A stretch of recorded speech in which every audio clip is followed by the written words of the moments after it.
Hello, namaskaram, namaskar. My name is Pooja Dwivedi. Welcome to my class. The Daily Current Affairs aims to tell you how to tackle with UPSC preliminary examination. It will also aim to give you the sufficient knowledge that is required for your mains examination. Do not worry about note making because I provide the notes through my Telegram channel that is by the name of Pooja Dwivedi UPSC. If you have any queries regarding this examination, you can also talk to me on my Instagram. Now, before I begin, I would like to tell you about the evening batches and the long-term batches that UPSC that Study IQ has come up with. These are long-term batches. As in for UPSC 2025, we have come up with a P2I batch. P2I means prelims, mains and interviews. We are going to prepare you for everything, not only GS but CSAT, essay, ethics and the rest as well. So make sure that you take cognizance of the situation and of course enroll in this particular segment as quick as possible. These will start from 16th September, evening batches 6 p.m. onwards, and these will be live classes. Study material is provided. Along with that, you will also get prelims test series, mains test series, daily answer writing practice, and the rest.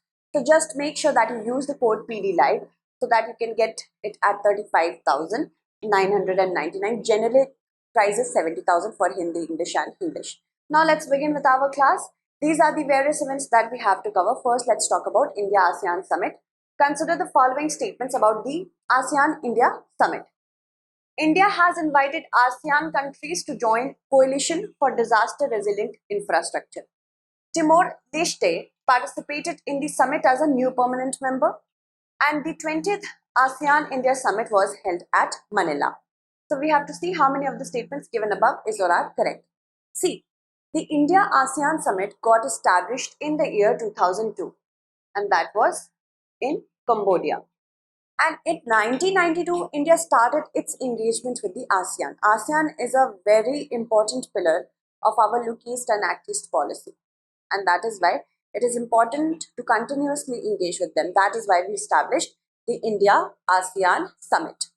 And since its inception, we have not missed even one summit. This is the significance of it. So recently, India presented Prime Minister Modi when he went to Jakarta for the India ASEAN Summit and not Manila. This 20th ASEAN Summit, India ASEAN Summit, was conducted in Jakarta. So remember that as well. So when India went there, we called out for a 12-point program in which many important things such as the digital public infrastructure, coalition for disaster resilience, everything was discussed. So the first statement is correct that India has invited ASEAN countries to join coalition for disaster resilient infrastructure because these are the countries which have a coastline. That is why these countries are vulnerable to all sorts of attacks. Timor-Leste participated in the summit as an observer and not a permanent member, because here it is written a new permanent member. It has not become a permanent member as of yet. And the 20th ASEAN India Summit was held in Jakarta. First is correct, second is not correct, third is also not correct. How many are correct? One only will be the correct answer. The Prime Minister reaffirmed ASEAN centrality in the Indo-Pacific.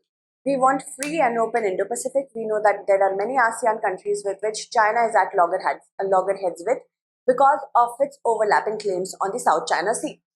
Now, India's Indo-Pacific Oceans Initiative, ASEAN's outlook on the Indo-Pacific, these all are convergent. That means the outlook towards the Indo-Pacific is convergent for India as well as the ASEAN.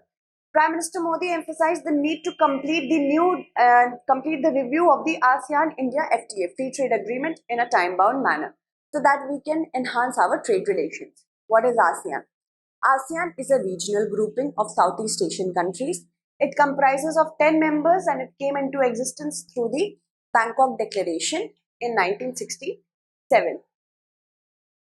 And the founding members, there are 5 founding members. These are Indonesia, Malaysia, Thailand, Singapore, and Philippines. Okay, so 1, 2, 3, 4, 5. 5 are founding members. The rest of the 5 joined at a later period of time. So UPSC can ask us to differentiate between them. I have reiterated this in many of my classes and I tell you about it over and over again. Why?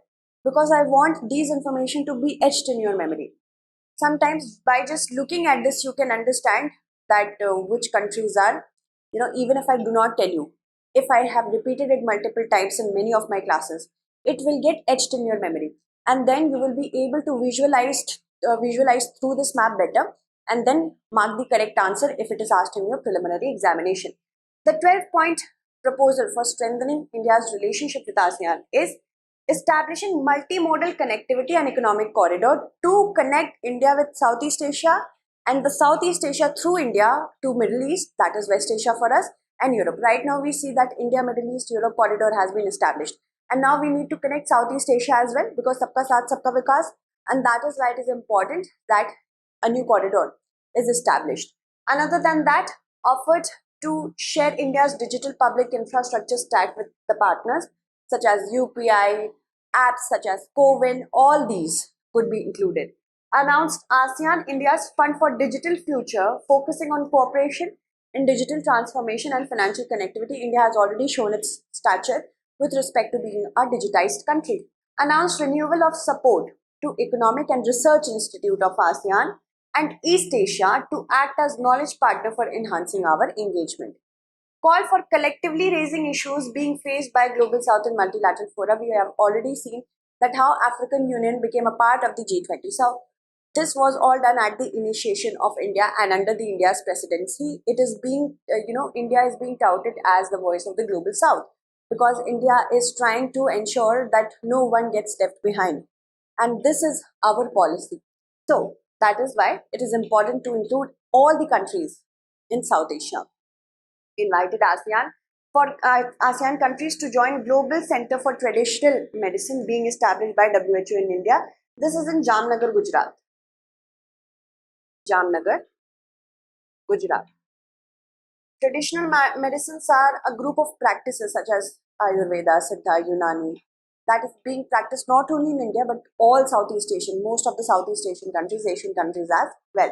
Call for working together on Mission Life, offered to share India's experience in providing affordable and quality medicines to people through Jan Aushadhi Kendras, and call for collective fight against terrorism, terror financing and cyber disinformation.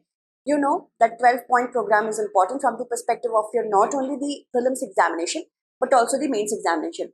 Another point that UPSC can raise over here is just list the important points and then ask you that which of the following, which of the given above or the following points have been a part of the 12-point proposal that the Prime Minister of India recently iterated during the India-ASEAN Summit or the 20th India-ASEAN Summit. Okay, invited ASEAN countries to join Coalition for Disaster Resilient Infrastructure, called for cooperation in disaster management for enhanced cooperation in maritime safety. This is of course against any sort of trying to unilaterally shift the tenacity rig, shift the territories in South China Sea. Security and domain awareness. There are two joint statements, one on maritime cooperation and the other on food security. These were adopted. And in addition to India and ASEAN leaders, Timor-Leste participated in the summit as observer. Alright, here is Timor-Leste. Let's move forward. With respect to the Global Biofuel Alliance, consider the following statements. This is a very tricky question. If you have, attended one of my classes that I took, I think it was yesterday. Yes, yesterday I took a class about the outcomes of the G20 under India's presidency. I have in depth talked about the Global Biofuel Alliance. If you have attended that class, you will be able to answer this question very well. It is a collective initiative of the G20 and comprises of all the members of the G20. It also will provide a virtual market for biofuels in addition to the capacity building of involved countries. Bangladesh has an observer status in the alliance. So, how many statements given above is or are correct? The Global Biofuel Alliance is an initiation of certain countries such as the USA, India, Brazil. USA and Brazil are leaders in the production of ethanol, and that is why these two countries had to be there. India has also tasted success when it comes to blending ethanol with fuels, other fuels. Specifically, we did it much before the November 2022 deadline that was given last year. Now we want to have it we want to expand it pan country, the entire country. So that is why we need to have allies which are working in a similar fashion. But mind you, not all G20 countries are a part of it. There are certain countries that are a part of it, and you have to remember, just because it was launched at the G20 summit does not mean that it is a collective initiative of the G20. So first statement is incorrect. Yes, just capacity building is not enough. I have built capacity of the involved countries, but when they have started producing, they want a market or not.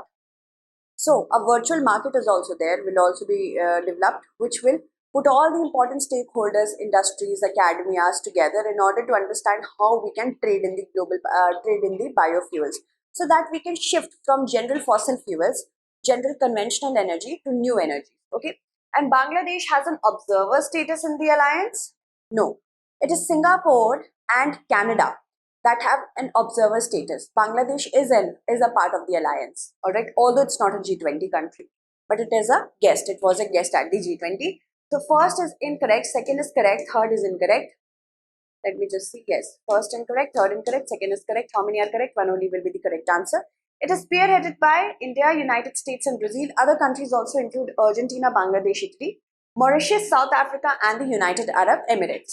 Canada and Singapore are observer, and 19 countries and 12 international organizations have already joined it. As you can see beside me is a picture that is going to show you. Initiating members include Argentina, Bangladesh, Brazil, India, Italy, USA, UAE, South Africa, Mauritius. There are 7 G20 countries. Argentina is a G20 country, Brazil is, India is, Italy is, South Africa is, UAE is, and USA is. So how many? 1, 2, 3, 4, 5, 6, 7. 7 members are initiating. They have started it. Observer members, they have not become a member as of yet. They are just going to observe. They might join as a permanent member later on. So we have Canada and Singapore as observer. UPSC can ask us observer as well. Alright. And 7 of the 19 countries, I have already told you this. 4 are among the G20 invitees and 8 are neither G20 members nor invitees. So it is becoming inclusive. It is not only so that G20 is there, G20 has started it. Only G20 will develop, not other countries will develop. The World Bank, Asian Development Bank, World Economic Forum, International Energy Agency, International Energy Forum, International Renewable Energy Agency, and International Civil Aviation Organization have already joined it. US and Brazil are seen as leaders in global biofuels. 52% is by the US, and Brazil contributes 30% of the global ethanol production. Capacity building exercise will be done along with value chain. Technical support will be given for national programs. Promotion of policy lessons will be given, and mobilizing a virtual marketplace. All this is a part of it. With respect to India-Saudi Arabia relations, consider the following statements. Saudi Arabia hired highest number of Indian workers in 2022. It has the second largest Indian diaspora after the UAE in the Gulf. Bilateral trade between the two countries reached an all-time high of $52.75 billion in fiscal year 2022-23. So which of the statements is or are correct? See, sometimes students do ask me, ma'am, do we need to remember data or not? Anything that is significant, like historic high, this is significant, something that was never registered before. So yes, data sometimes is important from the perspective of both prelims and mains. Prelims because of course a factual question can be formulated, mains because you have to be better than your other peers, right? If you provide extra value in your answer writing, then only you will stand out. So that is why it is important to remember certain times data as well. If you're not very sure about the data, always use approx $52.75 billion. Even if you remember it, trust me, it is going to help you a lot, because the examiner can sometimes do, they can Google it, and if they find that you haven't written approx and when to directly put out the data, they can deduct marks. So that is why don't do that. Always try to introduce approximately. Bilateral trade between the two countries reached at an all-time high of this much, $52.75 billion. In which fiscal year? 2022-23. I could have written 2021-2022. And if you would have remembered that data but not the year, again, you could have been bound by it.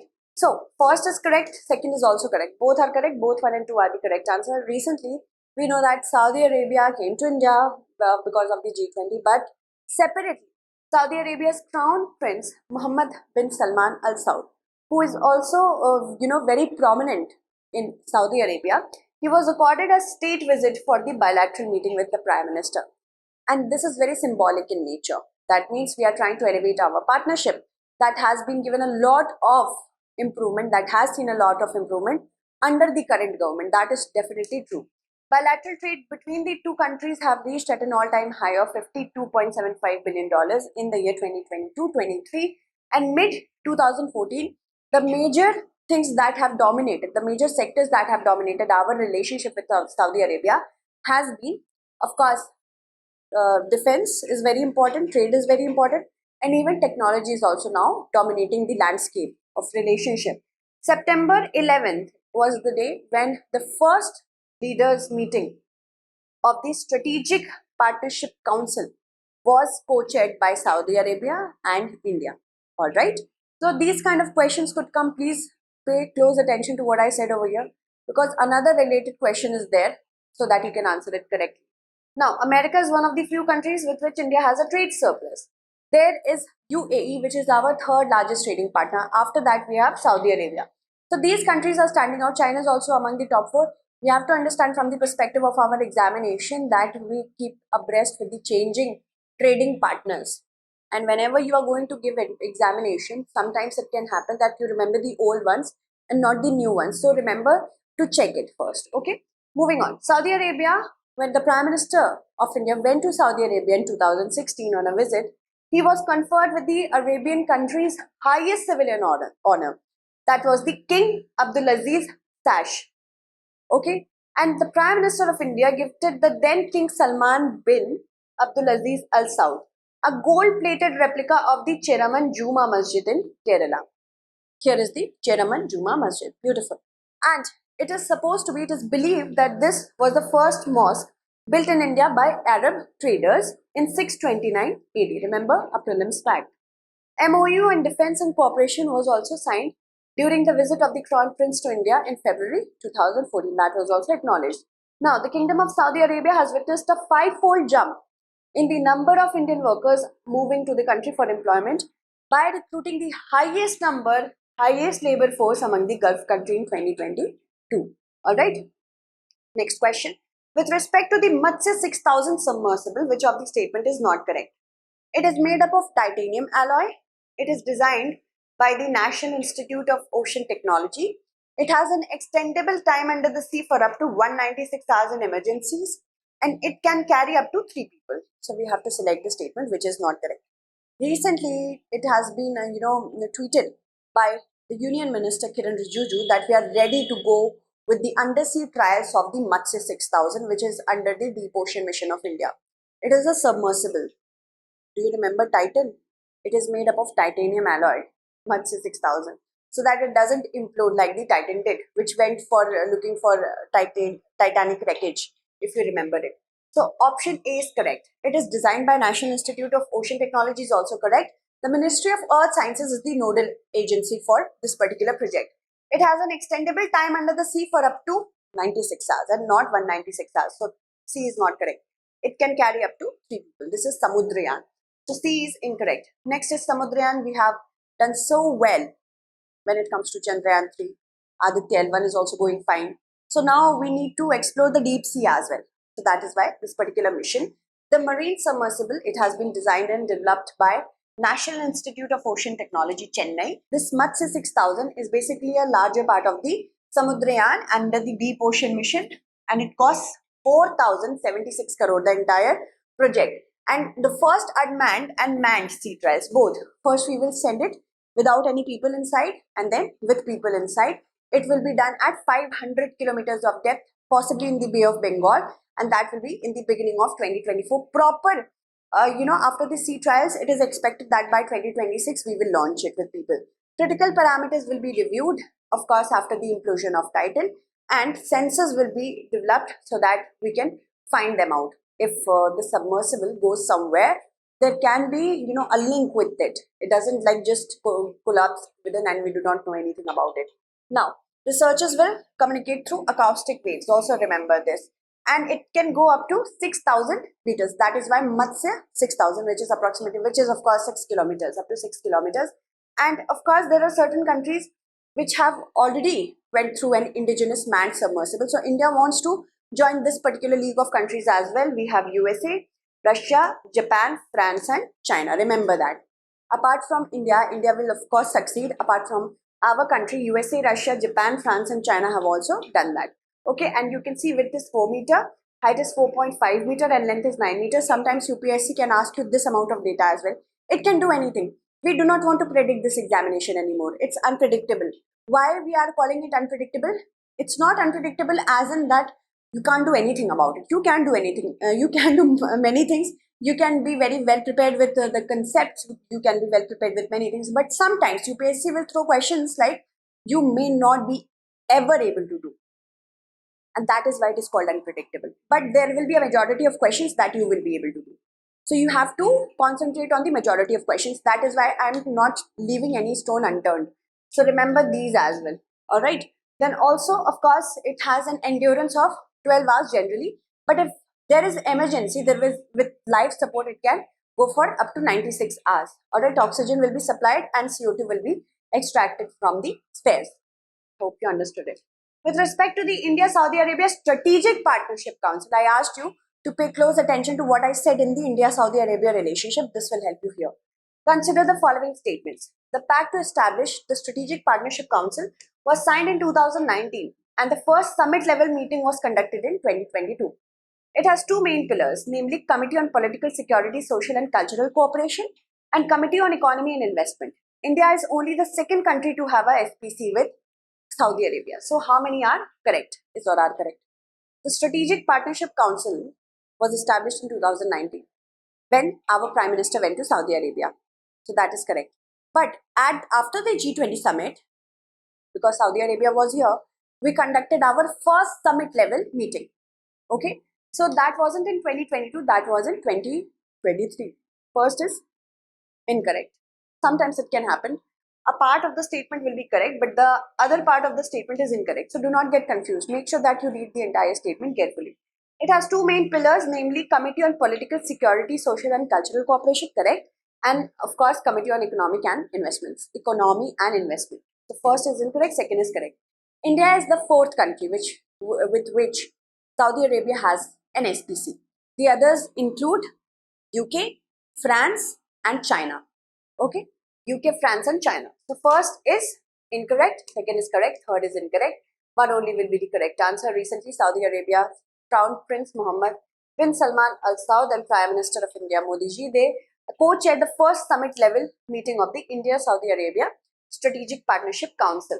And as I told you, India is the fourth country with which Saudi Arabia has an SPC.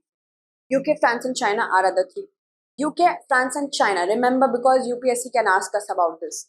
The India-Saudi Arabia Strategic Partnership Council was set up in 2019 and it was signed during the Prime Minister's visit to Saudi Arabia in 2019. The aim was to establish a high-level council so that our engagement with the Gulf countries remain. And trade, investment, security and defense cooperation are the four important pillars, of course.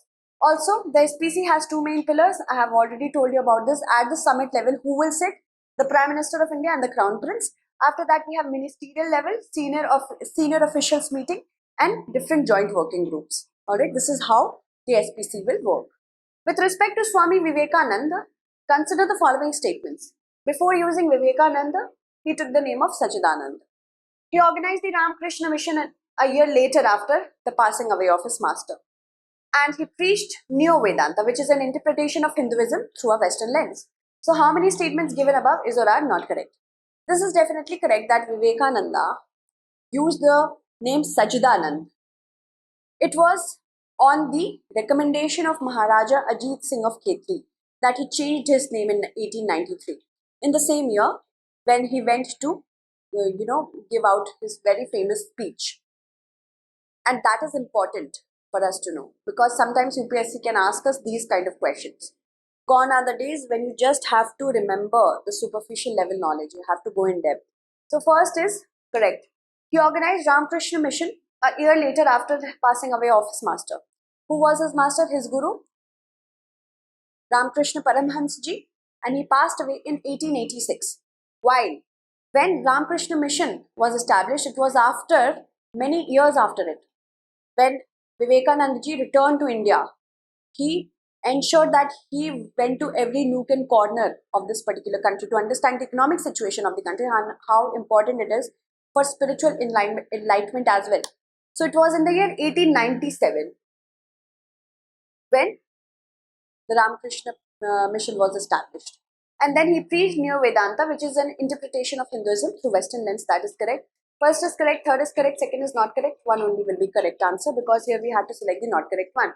So recently, that is yesterday only, it was on this very day when 130 years ago, Swami Vivekanand gave the very famous speech in Chicago. And he made sure that he showed the entire world how proud he is to belong from a religion that teaches tolerance. So we all have to become like that. We have to be tolerant. There will be difference of opinion. We cannot become hateful towards each other. It is important to be respectable and respectful, both the things. It is important to tolerate what other people think of you and what you think of other people. It's okay to have opinions. This is what tolerance is. Tolerance is very important for a country such as India because we are very diverse in nature. Vivekananda ji was born in Kolkata on January 12, 1863 as Narendra Nath Dutt. From the very beginning, he had a lot of interest in Western philosophy, history and theology. He went to Ramakrishna Paramhans ji when he was very disturbed about, he wasn't having a good relationship with the spirituality. So he asked him many questions about the existence of God and all the things. And it was thereafter that he accepted him as his guru. He remained devoted to him until the latter's death in 1886. In 1893, he took the name Vivekanand after Maharaja Ajit Singh of Khetri state requested him to do so, changing from Sachidananda that he used before. He is specially remembered around the world for his Chicago speech in the world's religions in Chicago that of course happened in 1893, and universal acceptance, tolerance, religion, all these were talked about, and that got him a standing ovation. After that, he went on to give different speeches in USA and UK, and this is an important excerpt from his speech. I am proud to belong to a religion which has taught the world both tolerance and universal acceptance. We believe not only in universal tolerance, but we accept all religions as true. I am proud to belong to a nation which has sheltered the persecuted and the refugees of all religions and all nations of the earth. He began delivering lectures at various regions, and he was known as the messenger of Indian wisdom to the Western world. Also remember that. He formed the Ramakrishna Mission in 1897 so that he could set in motion the machinery which will bring noblest ideas to the doorstep of even the poorest and the meanest. In 1899, he established the Belur Mutt, which became his permanent abode. Consider the following statements with respect to Bhatnagar Award. It is an annual award. It honors researchers below the age of 50 across 7 disciplines, and it doesn't carry any cash prize. So what do we have to see? How many statements given above is or are correct? Recently, the Bhatnagar Award, after being held back for almost a year, for the year 2022, it has been released, and there are 7 disciplines across which these awards are given. 12 people have been awarded, and this also includes a cash prize of 5 lakh rupees. So third is incorrect on that matter, and it is an annual award. Although for the year 2022 it wasn't released, so the 2022 award is being released this year. It honors researchers below the age of 45 across 7 disciplines. So remember, the age is also important. Annual, correct. Second is incorrect. Third is incorrect. How many are correct? One only will be the correct answer. I've already introduced you with this. So why has it been established? This particular award has been established to honor the memory of the late Shanti Swarup Bhatnagar, who was the founder and the first director of the CSIR. In 1958, this particular award was established, and it is given in 7 scientific disciplines, namely biology, chemistry, maths, physics, medicine, engineering, and earth, atmosphere, ocean, and planetary sciences. 2 outstanding researchers who are below the age of 45. Award also carries a cash component. Biology, who has won it? Ashwini Kumar, M. Madhika Subba Reddy. Chemistry, Akata Biju, Debabrat Maiti. Earth, atmosphere, ocean, and planetary sciences, Vimal Mishra. Engineering, Deepti Ranjan Sahu and Rajneesh Kumar. For mathematics, Apurva Khare, Neeraj Kayal. Medicine, Deepyaman Ganguly. Physics, Anindya Das and Basudev Das Gupta. UPSC can ask us to match this as well. So remember, it is important to remember certain facts as well. With respect to the eligibility for Indian citizenship by registration, consider the following. A person of Indian origin who are ordinarily resident in India for 7 years before making an application for registration. That means who will be awarded this particular registration under the Indian citizenship. A person who was married to a citizen of India and is ordinarily resident in India for 7 years before making an application for registration. And a person of full age and capacity who has been registered as an overseas citizen of India for 5 years and who has been residing in India for 1 year before making an application for registration. So remember this. Okay, whenever you are going to answer such questions, it is important to remember the small details. Citizenship is also very important recently because, of course, Seema Heather's involvement in this entire matter. So you could be asked a question with respect to citizenship like this also. How many statements given above is or are correct? Answer this correctly. I will take your names. Let me take the names of those students who have answered my last question correctly. Okay, so Simran has answered it correctly. Thank you, Kanika. Ria has answered it correctly.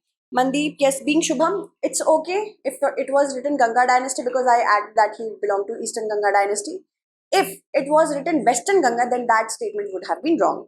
Okay, Tejas has answered it correctly. Mansya has also given us many important points. Good work. Om has answered it correctly. Prabhat, Amandeep, thank you so much. Priyadarshan, Naveen, yes. Just watch Daily Current Affairs and make sure that you read editorials. Thank you, Sandeep. Then Padmashri has answered it correctly. Yash has answered it correctly. Vaibhav has answered it correctly. User, please write your names as well because I want to take your names. But if you do not write your names, I cannot take the username, which is very odd. Yes, Ankush, let me get back to you on this. Abhishek has answered it correctly. Nand has answered it correctly. Ritu. And Muhammad, Pragati. No, Pragati. Sorry. All three are not. This is not the correct answer, Pragati. Utkal has answered it correctly. Vivek and Swayam has answered it correctly. Yes, Ankush. Yes, I checked, and both the Asian Games 1951 and 1982 were conducted in India. Although the source that I picked for that question, it mentioned only 1982. That is why that question became wrong. Okay, so I will correct it in the PDF that I will give you. Also, make sure because I took that information from a government website. The thing is that a government website sometimes it can go wrong. I also found out one question with respect to Nataraj statue. That was from All India Radio. All India Radio suggested that it was 28 foot long, the Nataraj statue that has been installed in the Bharata Mandapam. But later on, from PIB, it was just 27 foot. So there can be a little differences, but I always make sure that I recheck it and correct it in the PDF, or I tell you this in the class. So make sure that you also do the same. I also do the same. Most of the time it is the same. But because these are government websites, so we start, of course, because we are setting for government exam, so we start thinking about them to be correct. But yes, 1951 Asian Games as well as 82 Asian Games, both were conducted in India. Okay, so thank you so much for watching. Answer this question as well.